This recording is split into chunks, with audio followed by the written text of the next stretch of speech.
Daeth 7 canrif yn hyd yn oer fel Cilmeri, a'r 2 yn diferu atgofion.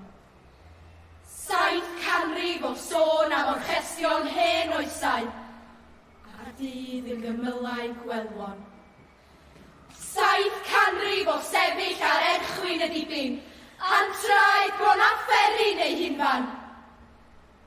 7 canrif o gyfrif colledion yn dawel, ac edrych i'r gorwel yn ddistaw.